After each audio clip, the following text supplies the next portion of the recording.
आणि आता एक सविस्तर बातमी बघूयात। अजित पवारांच्या निधनानंतर माजी विरोधी पक्षनेते अंबादास दानवेंनी त्यांच्या मातोश्री आशाताई पवार यांचा फोटो फेसबुकवर पोस्ट केलाय। पाहूयात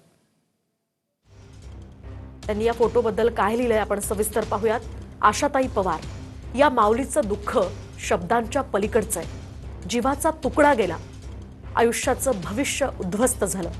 जिवंतपणी मुलाचा मृत्यू पाहण्या इतकी नियती कुणावरही निर्दय नसावी। शेवटचा स्पर्शही करू न देणं म्हणजे क्रूरतेची परिसीमा।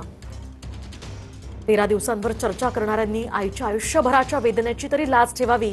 या क्षणी राजकारण नाही, माणुसकी लागते। कुणी पाठ फिरवली म्हणून आपण गप्प बसायचं नाही। कर्म कुणालाच चुकत नाही, असं ट्विट अंबादास दानवेंनी केलं। शिवाय आज श्वास मिरवतोय, उद्या मरणाची पाळी ठरलेलीच आहे, असंही अंबादास दानवे आपल्या या ट्विटमध्ये म्हणतात। आणि त्यांनी हा भाऊक करणारा आशाताई पवार यांचा हा फोटो ट्विट केलाय, ज्यामध्ये त्या रडतायत। त्यांच्या भावनांचा बांध फुटलेला आहे। त्यांच्यावर किती मोठा दुःखाचा डोंगर कोसळलाय हा एकच फोटो आणि या भावना पुरेशा आहेत।